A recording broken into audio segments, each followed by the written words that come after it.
আজকাল আপনারা তো একটা জিনিস ভালোভাবে লক্ষ্য করছেন, পেট্রোলের সঙ্গে আখের রস মেশানো হচ্ছে, কিংবা ভারত সরকার দেশের সব পেট্রোল পাম্পে পেট্রোলের সঙ্গে 20% আখের রসে তৈরি করা অ্যালকোহল অর্থাৎ ইথানল মেশানো বাধ্যতামূলক করে দিয়েছে। সরকারের ভাষায় একে বলা হয় E20 ফুয়েল।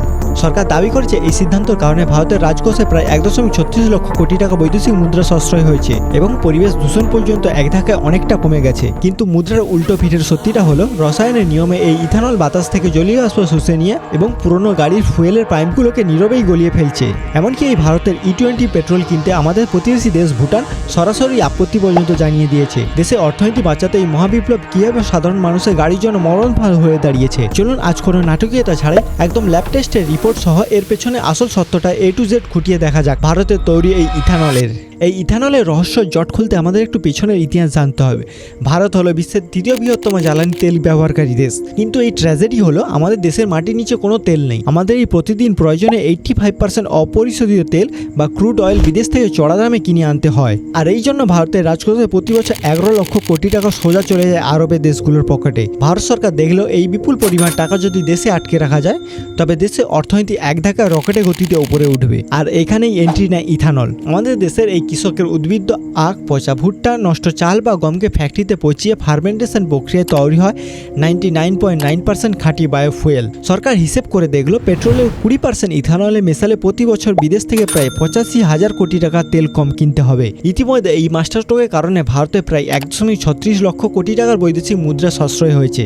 প্রথম নজরে ভারতের ইতিহাসের সবথেকে বড় সাকসেস স্টোরি মনে হতে পারে, কিন্তু বন্ধুরা এই মুদ্রা উল্টো পিঠটা অনেকই বড় ভয়ানক। এবার আসুন এই ইথানলের আসল বিজ্ঞানে, যা আপনার মেকানিকও আপনাকে বোঝাতে পারবে না। পেট্রোল হলো একটি হাইড্রোকার্বন যা জলকে দূরে ঠেলে দেয়, কিন্তু ইথানল হলো একটি হাইড্রোস্ফিক যা জল আকর্ষণীয় করে। আপনি যখন গাড়িটি বাইকের গ্যারেজ বা আর্দ্র আবহাওয়ার মধ্যে দাঁড় করিয়ে রাখবেন, তখন ইথানলের ট্যাঙ্কের ভেতরে হওয়া জলীয় বাষ্পকে স্পঞ্জের মতো চুষে নেয়।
তারা পরিষ্কার জানিয়ে দিয়েছে যে পুরো গাড়িতে E20 তেল ব্যবহারের ফলে যদি ইঞ্জিন লক হয়ে যায় তবে তারা কোনোভাবে দায় বা ওয়ারেন্টি কোম্পানি নেবে না।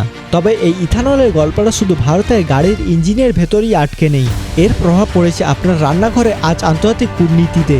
ভারত সরকার ইথানল তৈরি করতে এত বিপুল পরিমাণ আখ এবং চাল ব্যবহার করছে যে বাজারে চিনি উৎপাদন কমে গেছে এবং চালের দাম হু হু করে বাড়ছে।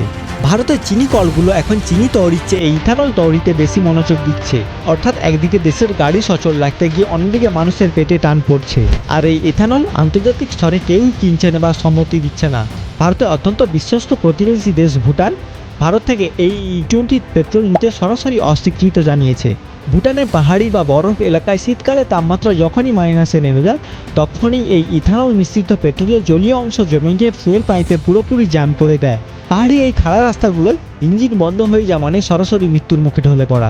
তাই ভুটান ভারতের তেল ফিরিয়ে দিয়ে নিজেদের গাড়ি বাঁচাতে চাইছে। আর এটাই ভারতের কাছে খুব অপ্রত্যাশাজনক বিষয়। এই যে E20 ফুয়েল মেশানো পেট্রোল আপনার চালানো গাড়িতে কি কোনো ইম্প্যাক্ট পড়ছে, প্লিজ কমেন্ট করে জানাতে ভুলবেন না। এমন সব ইনফরমেশন ভিডিও পেতে আমাদের চ্যানেলকে সাবস্ক্রাইব করে রাখুন। দেখা হচ্ছে পরের কোনো ভিডিওতে, ততক্ষণ ভালো থাকবেন, সুস্থ থাকবেন, নমস্কার।